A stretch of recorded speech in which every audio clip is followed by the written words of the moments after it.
بسم اللہ الرحمن الرحیم۔ السلام علیکم ناظرین، آپ دیکھ رہے ہیں عثمان کسانہ یوٹیوب چینل۔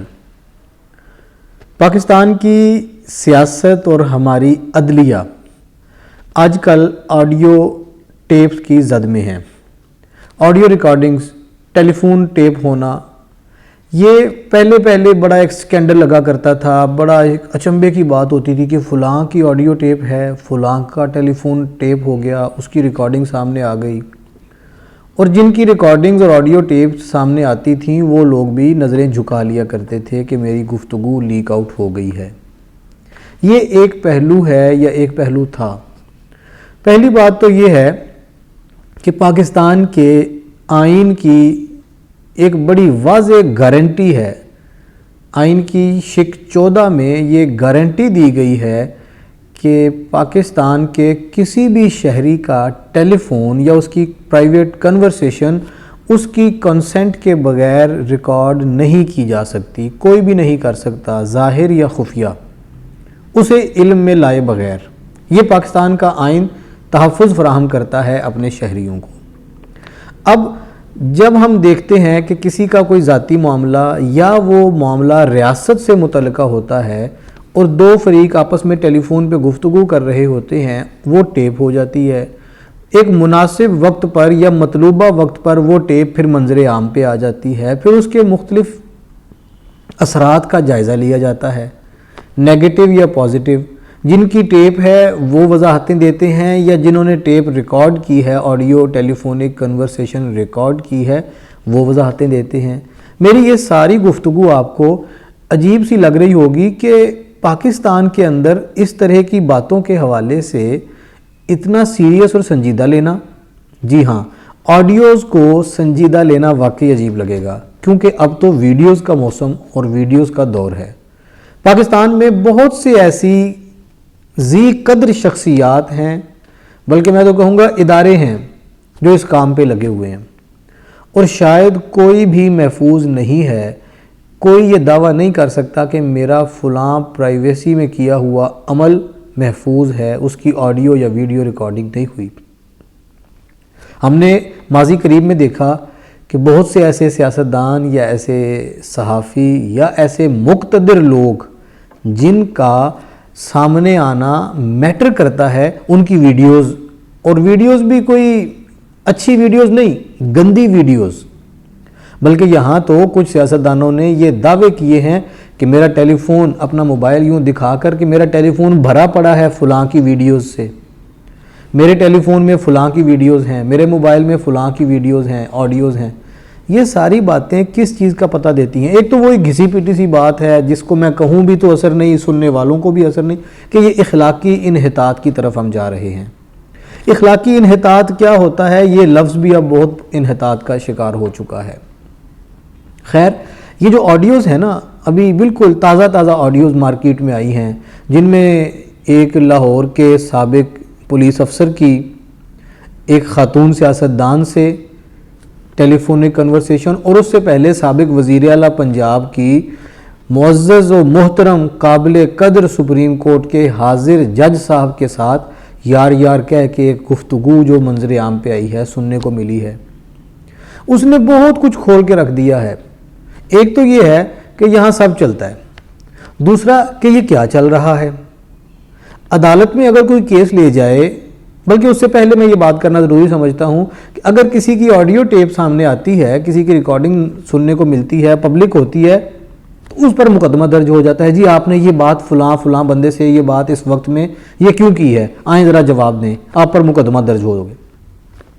اب جس پر مقدمہ درج ہوتا ہے اس کی آڈیو ریکارڈ ہوئی ہے، اس کی کنسنٹ کے بغیر، اس کو علم میں لائے بغیر، خفیہ طریقے سے، وہ کسی سرکاری ادارے نے کی ہے، خفیہ ادارے نے کی ہے، قومی سلامتی کے ادارے نے کی ہے، یا کسی فرد نے کی ہے، جس طرح سے بھی وہ ریکارڈنگ ہوئی ہے، وہ پاکستانی شہری بھی حق رکھتا ہے نا کہ وہ عدالت سے کہے جی پہلے تو یہ پتہ کروائیں کہ میری ریکارڈنگ کس نے اور کیوں کی ہے۔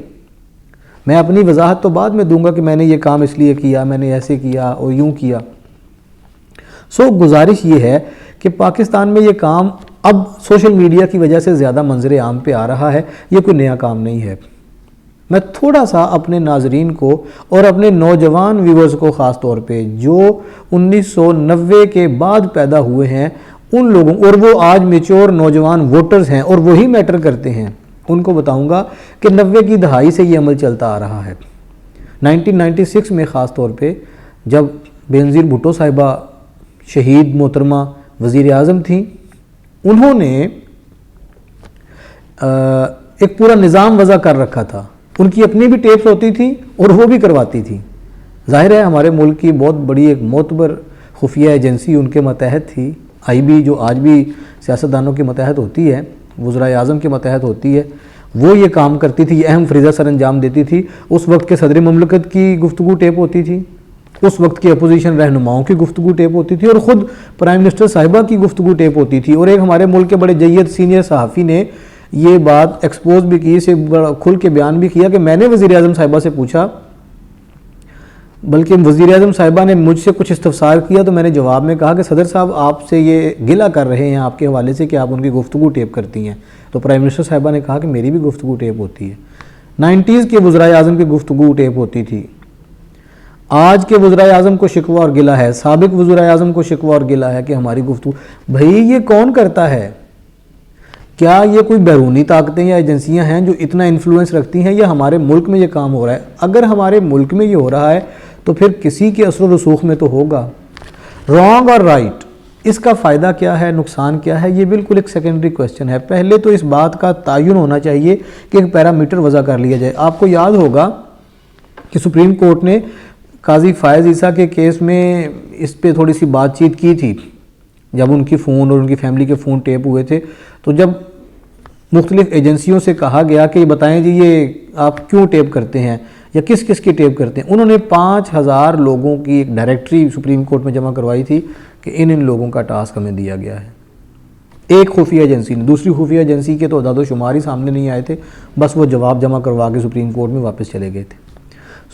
یہ بات بڑی اہم ہوتی جا رہی ہے کہ جب آپ کی پرائیویسی ہی متاثر ہو جائے، آپ کی پرائیویسی ہی مینٹین نہ رہ سکے، اس حد تک ہم نے ایک دوسرے کو ایکسپوز کر دیا ہے کہ شرم کا اور حیا کا ایلیمنٹ بھی جاتا رہا ہے۔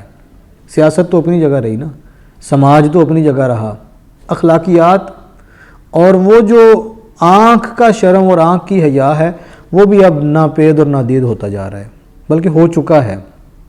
اس پہ مزید کسی بات کی کوئی گنجائش نہیں ہے۔ ابھی بھی ہمارے ملک میں یہ کام زور و شور سے پھر ہم فرانزک کروانے چل پڑتے ہیں۔ فرانزک کرنے والی ایجنسی وہ بھی کسی کے ماتحت ہے، وہ ایکوریٹ رزلٹ بھی دے گی تو جس کے ماتحت ہے اس کی کنسنٹ کے مطابق ہی رزلٹ دے گی نا۔ یہ سارا ایک چکر چل رہا ہے۔ اس میں یہ کہوں گا کوئی کسی کے لیے کوئی نصیحت نہیں ہے، کوئی سبمیشن نہیں ہے، کوئی تجویز نہیں ہے، کوئی تجزیہ نہیں ہے، ایک ریکویسٹ ہے کہ محتاط رہیں، بس محتاط رہیں گے تو بچ جائیں گے۔ ایک مثال میں ضرور دینی چاہوں گا آخر میں کہ ہمارا دین بھی ہمیں یہ سکھاتا ہے، ہمارے پیغمبر اسلام صلی اللہ علیہ وسلم نے ہمیں سکھایا ہے کہ جو خاموش رہے گا وہ نجات پا جائے گا، ورنہ آج جو بولے گا اس کی ٹیپ ہو جائے گی۔ بہت شکریہ۔